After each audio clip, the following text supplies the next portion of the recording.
Hello students, ਅੱਜ ਅਸੀਂ ਮਤਲਬ ਚੈਪਟਰ ਕਰਾਂਗੇ ਨਾਨ ਪ੍ਰੋਫਿਟ ਆਰਗੇਨਾਈਜੇਸ਼ਨ ਦਾ। ਠੀਕ ਹੈ, ਅੱਜ ਅਸੀਂ ਇਸ ਚੈਪਟਰ ਦੇ ਵਿੱਚ ਨਾ ਸਿਰਫ ਨਾਨ ਪ੍ਰੋਫਿਟ ਆਰਗੇਨਾਈਜੇਸ਼ਨ ਨਾਲ ਰਿਲੇਟਡ ਜੋ ਇੱਕ ਬੇਸਿਕ ਹੈ ਨਾ, ਅੱਜ ਸਿਰਫ ਉਸੇ ਦੀ ਆਪਾਂ ਇਨਫੋਰਮੇਸ਼ਨ ਲੈਣੀ ਹੈ। ਓਕੇ, ਉਸੇ ਦੇ ਬਾਰੇ ਅੱਜ ਅਸੀਂ ਕੀ ਕਰਾਂਗੇ, ਸਟੱਡੀ ਕਰਾਂਗੇ। ਤੋ ਜੇਕਰ ਅਸੀਂ ਨੋਰਮਲੀ ਗੱਲ ਕਰੀਏ ਤਾਂ ਨੋਰਮਲੀ ਕਹਿੰਦਾ ਹੈ ਕਿ ਆਰਗੇਨਾਈਜੇਸ਼ਨ ਨੇ ਜਿਹੜੇ ਸਾਡੇ ਆਪਣੀ ਇਕੋਨਮੀ ਦੇ ਵਿੱਚ ਜੋ ਕੰਮ ਕਰਦੀਆਂ ਨੇ ਨਾ, ਉਹ ਦੋ ਤਰ੍ਹਾਂ ਦੀਆਂ ਨੇ। ਕਿੰਨੇ ਤਰ੍ਹਾਂ ਦੀਆਂ ਬਈ? ਦੋ ਤਰ੍ਹਾਂ ਦੀਆਂ। ਠੀਕ ਹੈ, ਪਹਿਲੀ ਕਿਹੜੀ ਆਰਗੇਨਾਈਜੇਸ਼ਨ ਹੈ ਜਿਨ੍ਹਾਂ ਦਾ ਮਕਸਦ ਕੀ ਹੁੰਦਾ ਹੈ? ਪ੍ਰੋਫਿਟ, ਜਿਨ੍ਹਾਂ ਨੂੰ ਇਸ ਕਰਕੇ ਅਸੀਂ ਕੀ ਕਹਿੰਦੇ, ਇਹਨਾਂ ਨੂੰ ਪ੍ਰੋਫਿਟ ਅਰਨਿੰਗ ਆਰਗੇਨਾਈਜੇਸ਼ਨ ਵੀ ਕਹਿੰਦੇ ਆ। ਓਕੇ, ਐਂਡ ਦੂਸਰਾ ਕਿਹੜਾ? ਦੂਸਰਾ ਹੈਗਾ ਜਿਨ੍ਹਾਂ ਦਾ ਮਕਸਦ ਪ੍ਰੋਫਿਟ ਕਮਾਉਣਾ ਨਹੀਂ ਹੈ, ਜਿਨ੍ਹਾਂ ਨੂੰ ਅਸੀਂ ਕੀ ਕਹਿੰਦੇ ਆ? Non profit earning organisation.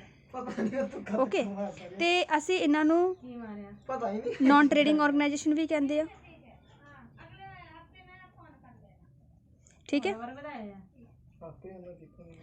ਹੁਣ ਦੋਨਾਂ ਵਿੱਚ ਡਿਫਰੈਂਸ ਕੀ ਆ?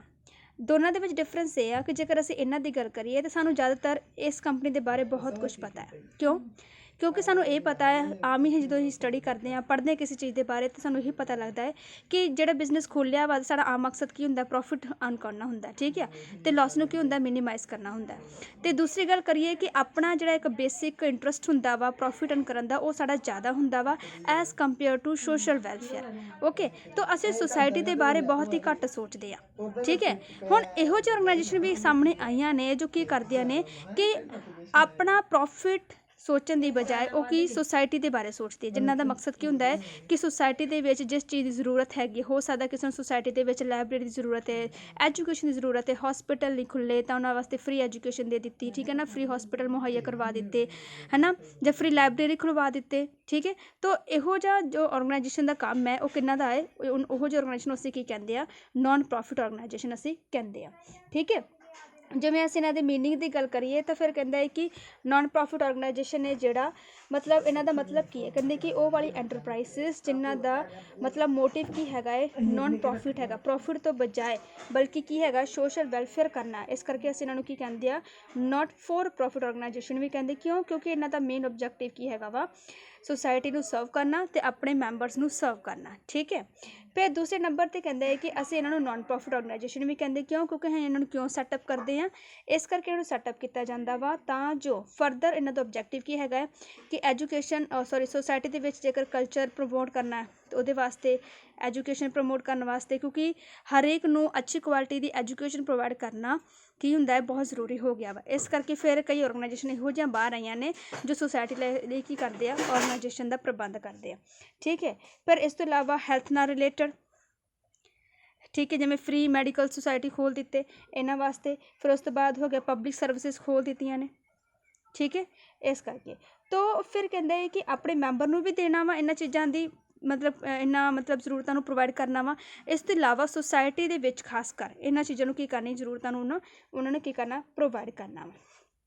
ਠੀਕ ਹੈ, ਤਾਂ ਅਸੀਂ ਗੱਲ ਕਰੀਏ ਇਹਨਾਂ ਦੀਆਂ ਹੋਰ ਸੁਸਾਇਟੀਜ਼ ਨੇ, ਜਿਵੇਂ ਸਾਡੇ ਅੰਮ੍ਰਿਤਸਰ ਦੇ ਵਿੱਚ ਹੈਗਾ ਪਿੰਗਲਵਾੜਾ, ਤੁਹਾਨੂੰ ਪਤਾ ਹੀ ਆ, ਉਹ ਵੀ ਕੀ ਇੱਕ ਨਾਨ ਪ੍ਰੋਫਿਟ ਆਰਗੇਨਾਈਜੇਸ਼ਨ ਦਾ ਕੀ ਇੱਕ ਸੁਸਾਇਟੀ ਹੈ। ਹੁਣ ਇਹਦੇ ਵਿੱਚ ਹੋਰ ਕਿਹੜੇ ਆ ਜਾਣਗੇ? ਜਿਵੇਂ ਕਈ ਕਲੱਬਸ ਆ ਜਾਣਗੀਆਂ, ਸਪੋਰਟ ਕਲੱਬਸ ਆ ਜਾਣਗੇ। ਠੀਕ ਹੈ ਨਾ, ਸੋਸ਼ਲ ਵੈਲਫੇਅਰ ਆਰਗੇਨਾਈਜੇਸ਼ਨਸ ਆ ਜਾਣਗੇ, ਸਪੋਰਟ ਕਲੱਬਸ ਆ ਜਾਣਗੇ, art and culture related organisations ਇਹਦੇ ਵਿੱਚ ਆ ਜਾਣਗੇ। ਠੀਕ ਹੈ, ਤਾਂ ਇਹ ਹੈਗਾ ਸੀ ਸਾਡਾ ਮੀਨਿੰਗ ਕਿ ਨਾਨ ਪ੍ਰੋਫਿਟ ਆਰਗੇਨਾਈਜੇਸ਼ਨ ਕਿਹੜੀ ਹੁੰਦੀਆਂ ਨੇ? ਉਹ ਹੁੰਦੀਆਂ ਨੇ ਜਿਨ੍ਹਾਂ ਦਾ ਜਿਹੜਾ ਮੋਟਿਵ ਜਾਂ ਮੇਨ ਮੋਟਿਵ ਉਹ ਕੀ ਹੈਗਾ ਕਿ ਪ੍ਰੋਫਿਟ ਅਰਨ ਕਰਨ ਦੀ ਬਜਾਏ ਸੋਸ਼ਲ ਵੈਲਫੇਅਰ ਕਰਨਾ ਵਾ। ਠੀਕ ਹੈ, ਆਪਣੇ ਮੈਂਬਰਸ ਨੂੰ ਵੀ ਮਤਲਬ ਕਿ ਸੁਸਾਇਟੀ ਦੇ ਹਿੱਤ ਦੀ ਰਾਖੀ ਕਰਨੀ ਵਾ। ਠੀਕ ਹੈ, ਹੋਰ ਇਸ ਤੋਂ ਇਲਾਵਾ ਆਪਣੇ ਮੈਂਬਰਸ ਨੂੰ ਵੀ ਕੀ ਕਰਨਾ ਵਾ? ਪ੍ਰੋਵਾਈਡ ਕਰਨਾ ਵਾ। ਠੀਕ ਹੈ, ਹੋਰ ਅਸੀਂ ਇਹਦੇ ਵਿੱਚ ਗੱਲ ਕਰੀਏ ਇਹਦੇ ਵਿੱਚ ਕਿ ਹੋਰ ਇਹਨਾਂ ਵਿੱਚ ਡਿਫਰੈਂਸ ਕੀ ਹੈਗਾ ਹੈ? ਅਸੀਂ ਮਤਲਬ +1 ਦੇ ਵਿੱਚ ਤੁਸੀਂ ਕੀਤਾ ਹੋਣਾ ਹੈ ਕਿ ਇਹਨਾਂ ਦੇ ਫਾਈਨਲ ਅਕਾਊਂਟਸ ਤਿਆਰ ਹੁੰਦੇ ਆ। ਠੀਕ ਹੈ, ਤਾਂ ਫਾਈਨਲ ਅਕਾਊਂਟਸ ਦੀ ਜਿਹੜੀ ਤਿਆਰੀ ਉਹ ਕਿੱਥੋਂ ਹੁੰਦੀ ਹੈ? ਜਰਨਲ ਤੋਂ ਹੁੰਦੀ ਹੈ ਨਾ। ਹਾਂਜੀ, ਜਰਨਲ ਤੋਂ ਬਾਅਦ ਫਿਰ ਕੀ ਤਿਆਰ ਹੁੰਦਾ ਹੈ? ਲੈਜ਼ਰ ਤੋਂ ਬਾਅਦ ਫਿਰ ਕੀ ਤਿਆਰ ਹੁੰਦੇ ਆ? Trial balance. ਠੀਕ ਹੈ, ਅਤੇ ਟ੍ਰਾਇਲ ਬੈਲੈਂਸ ਤੋਂ ਬਾਅਦ ਫਿਰ ਕੀ ਤਿਆਰ ਹੁੰਦਾ ਹੈ? ਟ੍ਰਾਇਲ ਬੈਲੈਂਸ ਤੋਂ ਬਾਅਦ ਫਿਰ ਇਹਨਾਂ ਦਾ ਤਿਆਰ ਹੁੰਦਾ ਹੈ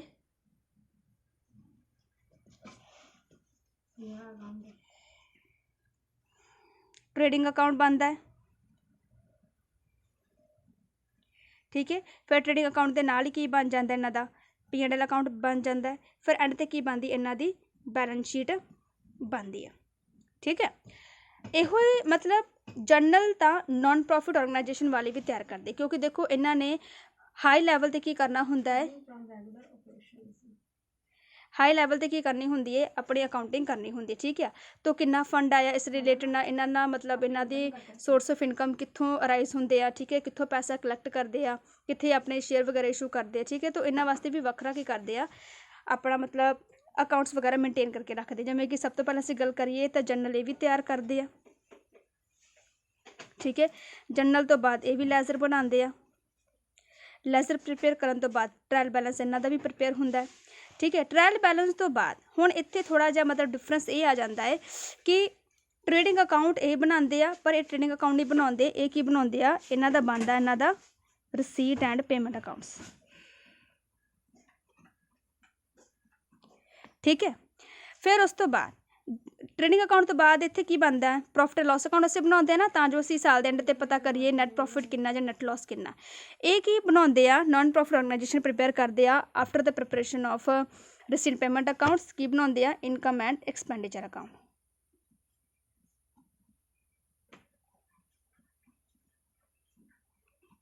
ਠੀਕ ਹੈ, ਫਿਰ ਐਂਡ ਤੇ ਇਹ ਵੀ ਬੈਲੈਂਸ ਸ਼ੀਟ ਤੇ ਐਂਡ ਤੇ ਇਹਨਾਂ ਦੇ ਵੀ ਕੀ ਹੁੰਦੀ ਹੈ, ਬੈਲੈਂਸ ਸ਼ੀਟ ਬਣਦੀ ਹੈ। ਠੀਕ ਹੈ, ਤਾਂ ਜਰਨਲ ਕੀ ਹੁੰਦਾ, ਇਹ ਸਿੱਖਿਆ ਵਾ। ਲੈਜ਼ਰ ਕੀ ਹੁੰਦਾ, ਇਹ ਵੀ ਅਸੀਂ +1 'ਚ ਸਿੱਖਿਆ। ਟ੍ਰਾਇਲ ਬੈਲੈਂਸ ਕੀ ਹੁੰਦਾ, ਇਹ ਵੀ ਅਸੀਂ ਸਿੱਖਿਆ ਵਾ। ਟ੍ਰੇਡਿੰਗ ਅਕਾਊਂਟ, P&L ਅਕਾਊਂਟ ਤੇ ਬੈਲੈਂਸ ਸ਼ੀਟ ਇਹ ਵੀ ਅਸੀਂ ਕੀ ਆ, ਬਹੁਤ ਅੱਛੀ ਤਰੀਕੇ ਦੇ ਨਾਲ +1 'ਚ ਸਿੱਖਿਆ ਹੋਇਆ ਵਾ। ਠੀਕ ਹੈ, ਹੁਣ ਅਸੀਂ ਇਹ 'ਚ ਕੀ ਕਰਨਾ ਹੈ, ਹੁਣ ਅਸੀਂ ਇਹਦੇ ਵਿੱਚ ਸਿੱਖਾਂਗੇ ਜਿਹੜੇ ਮੇਨ ਬਣਦੇ ਅਕਾਊਂਟਸ ਨਾਨ ਪ੍ਰੋਫਿਟ ਆਰਗੇਨਾਈਜੇਸ਼ਨਸ ਦੇ ਵਿੱਚ, ਉਹ ਹੈਗੇ ਕੁੱਲ ਮਿਲਾ ਕੇ 3। ਪਹਿਲਾ ਰਿਸੀਟ ਐਂਡ ਪੇਮੈਂਟ ਅਕਾਊਂਟਸ, ਦੂਸਰੇ ਨੰਬਰ ਤੇ income and expenditure account, and third number ਤੇ ਕੀ ਬਣਦੀ ਇਹਨਾਂ ਦੀ ਬੈਲੈਂਸ ਸ਼ੀਟ ਬਣਦੀ ਹੈ। ਓਕੇ, ਹੁਣ ਅਸੀਂ ਇਹਨਾਂ ਦੇ ਮਤਲਬ ਫੀਚਰਸ ਦੀ ਗੱਲ ਕਰੀਏ। ਇਹਨਾਂ ਦਾ ਫੀਚਰਸ ਕੀ ਹੈਗਾ ਹੈ,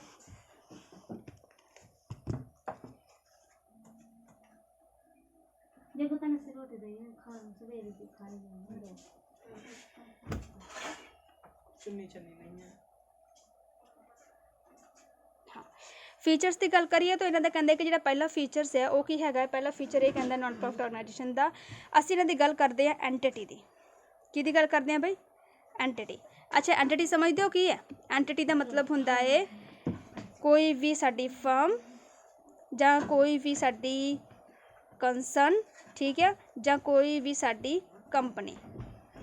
ਇਹ ਅਲੱਗ-ਅਲੱਗ ਇਹਨਾਂ ਨੇ ਟਰਮ ਯੂਜ਼ ਕੀਤੇ ਹੋਏ ਆ, ਤੁਸੀਂ ਟੈਨਸ਼ਨ ਨਾ ਲਓ। ਐਂਟਿਟੀ ਹੋਵੇ, ਫਰਮ ਹੋਵੇ, ਕੰਸਰਨ ਹੋਵੇ, ਕੰਪਨੀ ਹੋਵੇ, ਇਹਨਾਂ ਸਭਨਾਂ ਦਾ ਜੋ ਮੀਨਿੰਗ ਹੈ ਉਹ ਸੇਮ ਹੀ ਹੈ। ਠੀਕ ਹੈ, ਤਾਂ ਪਹਿਲਾ ਫੀਚਰਸ ਕਹਿੰਦਾ ਐਂਟਿਟੀ ਕੀ ਹੈ। ਐਂਟਿਟੀ ਦੀ ਗੱਲ ਕਰੀਏ ਤਾਂ ਨਾਨ ਪ੍ਰੋਫਿਟ ਆਰਗੇਨਾਈਜੇਸ਼ਨ ਦੀ ਆਪਣੀ ਇੱਕ ਕੀ ਹੈਗੀ ਹੈ, ਸੈਪਰੇਟ ਲੀਗਲ ਐਂਟਿਟੀ ਹੈ। ਕੀ ਹੈਗੀ ਬਈ, ਸੈਪਰੇਟ ਲੀਗਲ ਐਂਟਿਟੀ ਹੈ। ਹੁਣ ਸੈਪਰੇਟ ਲੀਗਲ ਐਂਟਿਟੀ ਦਾ ਕੀ ਮਤਲਬ ਹੈ, ਸੈਪਰੇਟ ਲੀਗਲ ਐਂਟਿਟੀ ਦਾ ਮਤਲਬ ਇਹ ਹੁੰਦਾ ਨਾ ਕਿ ਬਿਜ਼ਨਸਮੈਨ ਤੇ ਬਿਜ਼ਨਸ ਮਤਲਬ ਕੰਪਨੀ ਤੇ ਕੰਪਨੀ ਨੂੰ ਚਲਾਉਣ ਵਾਲੇ ਦੋਨੋਂ ਹੀ ਕੀ ਹੈਗੇ ਆ, ਅਲੱਗ-ਅਲੱਗ ਟ੍ਰੀਟ ਕੀਤੇ ਜਾਂਦੇ ਆ। ਠੀਕ ਹੈ, ਅਸੀਂ ਕੰਪਨੀ ਨੂੰ ਬਿਜ਼ਨਸਮੈਨ ਨਹੀਂ ਸਮਝਣਾ। ਠੀਕ ਹੈ, ਤੇ ਓਨਰ ਤੇ ਜੋ ਕੰਪਨੀ ਹੈ ਉਹ ਦੋਨੋਂ ਕੀ ਅਸੀਂ ਵਿੱਚ ਸੈਪਰੇਟ ਕੀ ਕਰਨਾ ਵਾ, ਟ੍ਰੀਟ ਕਰਨਾ ਵਾ। ਠੀਕ ਹੈ, ਤਾਂ ਜੋ ਸਾਨੂੰ ਪਤਾ ਤਾਂ ਲੱਗੇ ਕਿ ਕੰਪਨੀ ਦੇ ਨਾਂ ਤੇ ਕਿੰਨੀ ਕੀ ਨਾਮ ਐਸਟ ਆਈ ਹੈ, ਕਿੰਨੀ ਕੈਪੀਟਲ ਹੈਗੀ। ਇਹ ਨਾ ਹੋਵੇ ਕਿ ਜਿਹੜਾ ਕੈਪੀਟਲ ਲੈ ਕੇ ਆਇਆ ਤੇ ਸਾਰੀ ਲਾਇਬਿਲਿਟੀ ਵੀ ਕਿਹਦੀ ਹੋਵੇ, ਕੈਪੀਟਲ ਲਿਆਉਣ ਵਾਲੇ ਦੀ ਹੋਵੇ। ਫਿਰ ਇਹਦੇ ਨਾਲ ਫਿਰ ਕੀ ਹੁੰਦਾ, ਸੈਪਰੇਟ ਲੀਗਲ ਐਂਟਿਟੀ ਦਾ ਜੋ ਪ੍ਰਿੰਸੀਪਲ ਹੈ ਨਾ ਉਹ ਖਤਮ ਹੋ ਜਾਂਦਾ ਹੈ। ਠੀਕ ਹੈ, ਦੂਸਰਾ ਫੀਚਰਸ ਕੀ ਆ, ਦੂਸਰਾ ਫੀਚਰਸ ਹੈਗਾ ਇਹਦੇ ਵਿੱਚ ਪਰਪਸ। ਕੀ ਹੈਗਾ, ਪਰਪਸ ਕੀ ਹੈ, ਨਾਨ ਪ੍ਰੋਫਿਟ ਆਰਗੇਨਾਈਜੇਸ਼ਨ ਦਾ ਜਿਹੜਾ ਮੇਨ ਪਰਪਸ ਉਹ ਕੀ ਹੈ। ਨਾਨ ਪ੍ਰੋਫਿਟ ਆਰਗੇਨਾਈਜੇਸ਼ਨ ਦਾ ਜੋ ਮੇਨ ਪਰਪਸ ਅਸੀਂ ਮੀਨਿੰਗ 'ਚ ਪਹਿਲਾਂ ਹੀ ਕਲੀਅਰ ਕਰ ਲਿਆ ਹੋਇਆ ਵਾ ਕਿ ਕਲਚਰ ਨੂੰ ਪ੍ਰਮੋਟ ਕਰਨਾ, ਐਜੂਕੇਸ਼ਨ ਨੂੰ ਪ੍ਰਮੋਟ ਕਰਨਾ, ਰਿਲੀਜੀਅਸ ਨੂੰ ਪ੍ਰਮੋਟ ਕਰਨਾ। ਠੀਕ ਹੈ, ਆਰਟ ਨੂੰ ਪ੍ਰਮੋਟ ਕਰਨਾ। ਠੀਕ ਹੈ, ਹੋਰ ਇਸ ਤੋਂ ਇਲਾਵਾ ਸੋਸ਼ਲ ਵੈਲਫੇਅਰ ਆਪਣੇ ਮੈਂਬਰਸ ਲਈ ਵੀ ਤੇ ਸੁਸਾਇਟੀ ਲਈ ਵੀ। ਠੀਕ ਹੈ, ਇਹ ਇਹਨਾਂ ਦਾ ਕੀ ਹੈਗਾ, ਮੇਨ ਮਕਸਦ ਹੈਗਾ। ਤਾਂ ਉਸ ਤੋਂ ਬਾਅਦ ਤੀਸਰੇ ਨੰਬਰ ਤੇ ਅਸੀਂ ਗੱਲ ਕਰੀਏ, ਤੀਸਰਾ ਕੀ ਹੈਗਾ ਵਾ, ਓਨਰਸ਼ਿਪ। ਓਨਰਸ਼ਿਪ ਕਿਹਦੇ ਕੋਲ ਹੁੰਦੀ ਹੈ, ਦੇਖੋ ਬਈ ਨਾਨ ਪ੍ਰੋਫਿਟ ਆਰਗੇਨਾਈਜੇਸ਼ਨ ਦੇ ਅਕੋਰਡਿੰਗ ਅਸੀਂ ਗੱਲ ਕਰੀਏ ਤਾਂ ਕਹਿੰਦੇ ਕਿ ਜਿਹੜੀ ਓਨਰਸ਼ਿਪ ਹੈ ਨਾ, ਇਹਨਾਂ ਦੀ ਆਪਣੀ ਇੱਕ ਸੁਸਾਇਟੀ ਹੁੰਦੀ ਹੈ। ਜਿਵੇਂ ਕਈ ਹੈ, ਜਿਵੇਂ ਕਿ ਚੈਰੀਟੇਬਲ ਸੁਸਾਇਟੀਜ਼ ਵਾਲੇ ਨੇ, ਜਿਨ੍ਹਾਂ ਦਾ ਮੇਨ ਮਕਸਦ ਕੀ ਹੁੰਦਾ, ਸੁਸਾਇਟੀ ਦੇ ਬਾਰੇ ਸੋਚਣਾ। ਤਾਂ ਇਸ ਸੁਸਾਇਟੀ ਦੇ ਜਿੰਨੇ ਵੀ ਮੈਂਬਰ ਹੋਣਗੇ, ਠੀਕ ਹੈ, ਤਾਂ ਮੈਂਬਰਾਂ ਜਿੰਨੇ ਵੀ ਸੁਸਾਇਟੀ ਦੇ ਮੈਂਬਰ ਹੋਣਗੇ ਉਹਨਾਂ ਦੇ ਸਾਰਿਆਂ ਦੇ ਕੋਲ ਕੀ ਹੋਣੀ, ਇਹ ਜਿਹੜੀ ਓਨਰਸ਼ਿਪ ਹੈ ਨਾ ਉਹ ਡਿਸਟਰੀਬਿਊਟ ਹੋ ਜਾਣੀ as per the contribution of fund. ਠੀਕ ਹੈ, ਤਾਂ ਫਿਰ ਕਹਿੰਦੇ ਕਿ ਜਿਹੜੀ ਇਹਨਾਂ ਦਾ ਜਿਹੜਾ ਓਨਰ ਹੋਏਗਾ ਕੋਈ ਇੱਕ ਇੰਡੀਵਿਜੂਅਲ ਨਹੀਂ ਹੋ ਸਕਦਾ, ਬਲਕਿ ਉਹ ਸਾਰੇ ਹੀ ਹੋਣਗੇ ਜਿਨ੍ਹਾਂ ਨੇ ਉਸ ਸੁਸਾਇਟੀ ਦੇ ਵਿੱਚ ਕੀ ਕੀਤਾ ਹੋਏਗਾ, ਆਪਣਾ ਕੰਟਰੀਬਿਊਸ਼ਨ ਕਰਕੇ ਮੈਂਬਰਸ਼ਿਪ ਲਈ ਹੋਏਗੀ। ਠੀਕ ਹੈ, ਫਿਰ ਉਸ ਤੋਂ ਬਾਅਦ ਫੋਰਥ ਫੀਚਰ ਕੀ ਹੈਗਾ ਹੈ, profit is not the objective. Fourth feature ਇਹੋ ਹੀ ਆ कि प्रॉफिट है जो अर्न करना वो इन्हों का मेन मकसद नहीं है। मेन मकसद इन्हों का की है कि सोशल वैलफेयर सोसाइटी के हितों की राखी करना वा, ठीक है। तो प्रॉफिट इन्होंने की करना, चलो ठीक है प्रॉफिट कमा भी लेंगे, पर प्रॉफिट में इन्होंने की करना आपस मैंबर के डिस्ट्रीब्यूट नहीं करना, बल्कि की करने एक स्पैसीफिक फंड के इन्होंने ट्रांसफर कर देना वा, ठीक है। उस तो बाद अगे हैगा ये मैनेजमेंट की गल करिए तो नॉन प्रॉफिट ऑर्गेनाइजेशन नू जो मैनेज है ना इन्हों की अपनी कमेटी होंगी है, वो की करती है नॉन प्रॉफिट ऑर्गेनाइजेशन नू मैनेज करती है, ओके। जिन्होंने असीं की कहते हैं मैनेजिंग कमेटी भी कहते हैं, जां ट्रस्टी भी कहते हैं, ओके। 6वां फीचर्स की हैगा ये फंड। हाँ जी, ये मेन फीचर्स है कि इत्थे ऑर्गेनाइजेशन दे विच इहो जी नॉन प्रॉफिट ऑर्गेनाइजेशन जिहड़ा फंड है, जिहड़ा पैसा है, वो कित्थों आउंदा है, ठीक है। अक्सर असीं सुनते हैं कि जिहड़े प्रॉफिट ऑर्गेनाइजेशनस हैगियां ने वो अपना फंड कित्थों क्रिएट करते हैं, शेयर इशू करके, ठीक है ना, डिबेंचर इशू करके, जां किते लोन लै लिया किसी भी फाइनैंशियल इंस्टीट्यूशनस तो उत्थों की करते हैं अपना फंड वगैरह कलैक्ट करते हैं। पर नॉन प्रॉफिट ऑर्गेनाइजेशन का तो मेन काम हैगा ही नहीं है, क्योंकि शेयर तो वही इशू करते हैं, डिबेंचर वही इशू करते हैं जिन्हों का मेन मकसद क्या होंदा है, प्रॉफिट अर्न करना होंदा है, ठीक है। तो गवर्नमेंट को कुछ हिस्सा जाना होंदा है। पर नॉन प्रॉफिट ऑर्गेनाइजेशन के लिए यही प्रॉब्लम है कि ये शेयर इशू नहीं करते, ये डिबेंचर इशू बिल्कुल भी नहीं करते है। पर इन्होंने वास्ते फंड कित्थों आउंदा है, देखो बई इन्होंने वास्ते जिहड़ा फंड है ना वो आंदा है, हो सकता कोई इन्हों दे गया हो डोनेशन, ठीक है, हो सकता डोनेशन के नाल नाल कोई इन्हों दे गया हो लीगेसी, ठीक है। लीगेसी तो इलावा हो सकता कोई इन्हों दे गया हो अपना मतलब सबसक्रिप्शन, ठीक है। ये कुछ नवीं टर्म्स ने जो तुसीं पहली बार इस लैसन के पढ़ रहे हो, इस करके ये जो चैप्टर होंदा है ना बाकी अदर चैप्टर्स के नाल काफ़ी यूनीक होंदा ते अलग होंदा वा, इस करके नवीं टर्म्स होने दे करके कि इन्हां दा फंड सोर्स ऑफ फंड किद्दां हो सकदा।